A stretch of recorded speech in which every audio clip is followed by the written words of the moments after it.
सीधे आपको लिए चलते हैं ओमान के मस्कट, जहां पीएम नरेंद्र मोदी का संबोधन जारी है। भारतीय समुदाय को संबोधित कर रही हैं। आज भारत दुनिया का सबसे बड़ा डिजिटल पब्लिक इंफ्रास्ट्रक्चर बना रहा है। भारत का यूपीआई यानी यूनिफाइड पेमेंट्स इंटरफेस दुनिया का सबसे बड़ा real time digital payment system है।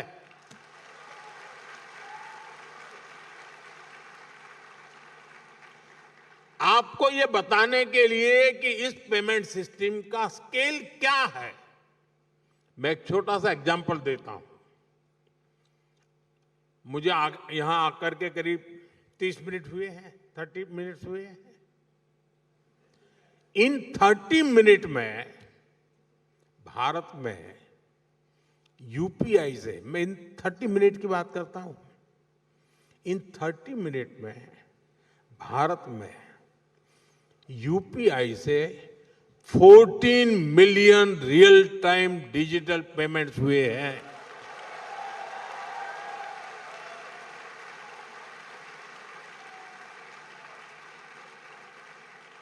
इन ट्रांजैक्शन की टोटल वैल्यू 20 बिलियन रुपीज है, उससे भी ज्यादा है।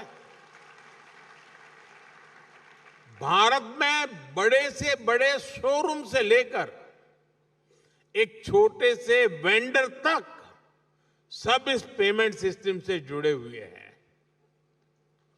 साथियों, यहां इतने सारे स्टूडेंट्स हैं, मैं आपको एक और दिलचस्प उदाहरण दूंगा। भारत के डिजी लॉकर की आधुनिक व्यवस्था बनाई है। भारत में बोर्ड के एग्जाम होते हैं तो मार्कशीट सीधी बच्चों के डिजी लॉकर अकाउंट में आ जाती है। जन्म से लेकर बूढ़ापे तक जो भी डॉक्यूमेंट सरकार जनरेट करती है वो डिजी लॉकर में रखा जा सकता है। ऐसे बहुत सारे डिजिटल सिस्टम आज भारत में ईज ऑफ लिविंग सुनिश्चित कर रहे हैं।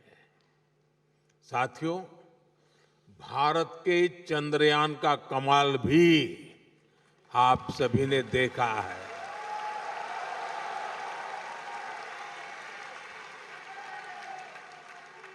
भारत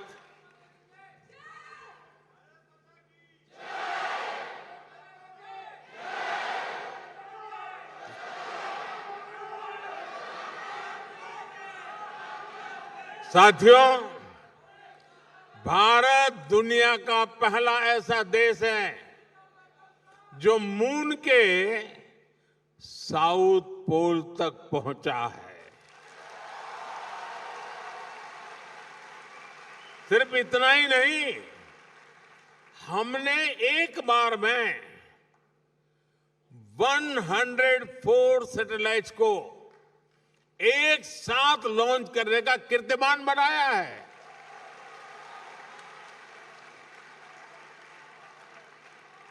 अब भारत अपने गगनयान से पहला ह्यूमन स्पेस मिशन भी भेजने जा रहा है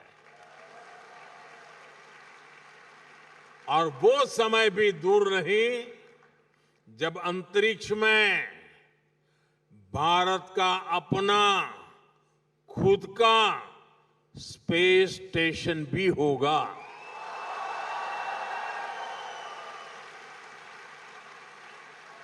साथियों, भारत का स्पेस प्रोग्राम सिर्फ अपने तक सीमित नहीं है, हम ओमान की स्पेस एस्पिरेशंस को भी सपोर्ट कर रहे हैं।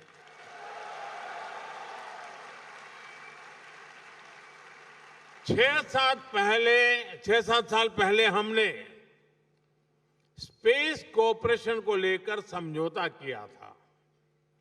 मुझे बताते हुए खुशी है कि इसरो ने इंडिया ओमान स्पेस पोर्टल विकसित किया है। अब हमारा प्रयास है कि ओमान के युवाओं को भी इस स्पेस पार्टनरशिप का लाभ मिले। मैं यहां बैठे स्टूडेंट्स को एक और जानकारी दूंगा। इसरो युविका YUVIKA युविका नाम से एक स्पेशल प्रोग्राम चलाता है। इसमें भारत के हजारों स्टूडेंट्स स्पेस साइंस से जुड़े हैं। अब हमारा प्रयास है इस प्रोग्राम में ओमानी स्टूडेंट्स को भी मौका मिले।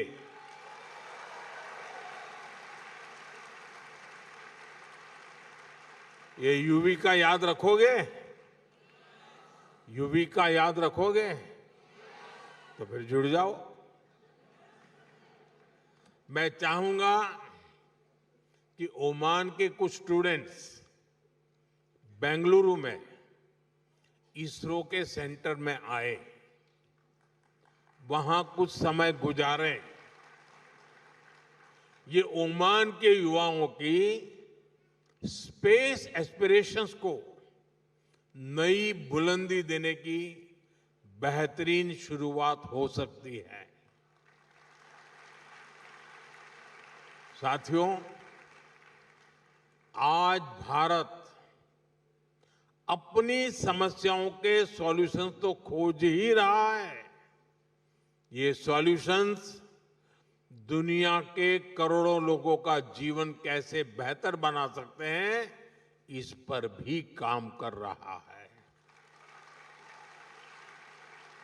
सॉफ्टवेयर डेवलपमेंट से लेकर पेरोल मैनेजमेंट तक, डेटा एनालिसिस से लेकर कस्टमर सपोर्टर तक, अनेक ग्लोबल ब्रांड्स भारत के टैलेंट की ताकत से आगे बढ़ रहे हैं। दशकों से भारत आईटी और आईटी एनेबल सर्विसेज का ग्लोबल पावर हाउस रहा है। अब हम मैन्युफैक्चरिंग को आईटी की ताकत के साथ जोड़ रहे हैं और इसके पीछे की सोच वसुधैव कुटुंबकम से ही प्रेरित है।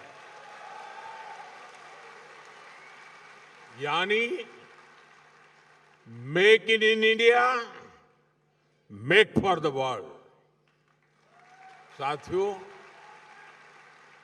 वैक्सीन हो या जेनरिक मेडिसिन, दुनिया में फार्मेसी ऑफ द वर्ल्ड कहती है, यानी भारत के एफोर्डेबल और क्वालिटी हेल्थ केयर सॉल्यूशंस दुनिया के करोड़ों लोगों का जीवन बचा रहे हैं। कोविड के दौरान भारत ने करीब 30 करोड़ वैक्सीन दुनिया को भेजी थी। मुझे संतोष है कि करीब 100,000 made in India Covid vaccine Oman के लोगों के काम आ सकी। और साथियों, याद कीजिए, ये काम भारत ने तब किया जब और कोई सिर्फ और सिर्फ अपने देश के बारे में ही सोच रहा था। तब हम दुनिया की चिंता करते थे। भारत ने अपने 140 करोड़ नागरिकों को भी रिकॉर्ड टाइम में वैक्सीन लगाई और दुनिया की जरूरतें भी पूरी की। ये भारत का मॉडल है, ऐसा मॉडल जो 21वीं सेंचुरी की दुनिया को नई उम्मीद देता है। इसलिए आज जब Bharat made in India chief बना रहा है, एआई, क्वांटम कंप्यूटिंग और ग्रीन हाइड्रोजन को लेकर मिशन मोड पर काम कर रहा है, तब दुनिया के अन्य देशों में भी उम्मीद जगती है कि भारत की सफलता से उन्हें भी सहयोग मिलेगा। साथियों, आप यहां ओमान में पढ़ाई कर रहे हैं, यहां काम कर रहे हैं। आने वाले समय में आप ओमान के विकास में, भारत के विकास में बहुत बड़ी भूमिका निभाएंगे।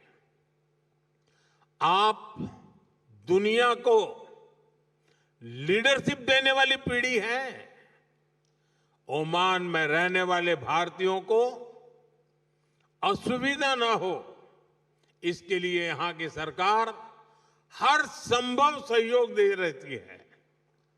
भारत सरकार भी आपकी सुविधा का पूरा ध्यान रख रही है।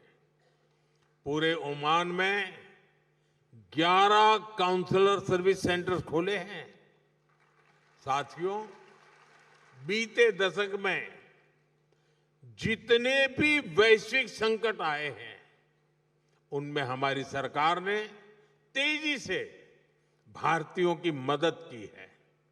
दुनिया में जहां भी भारतीय रहते हैं, हमारी सरकार कदम कदम पर उनके साथ है। इसके लिए Indian community welfare fund, mother portal और प्रवासी भारतीय बीमा योजना जैसे प्रयास किए गए हैं। साथियों, भारत के लिए ये पूरा क्षेत्र बहुत ही स्पेशल है और ओमान हमारे लिए और भी विशेष है। मुझे खुशी है कि भारत ओमान का रिश्ता अब skill development, digital learning, student exchange और एंटरप्रेन्योरशिप तक पहुंच रहा है। मुझे विश्वास है आपके बीच से ऐसे यंग इनोवेटर्स निकलेंगे जो आने वाले वर्षों में इंडिया ओमान रिलेशनशिप को नई ऊंचाई पर ले जाएंगे।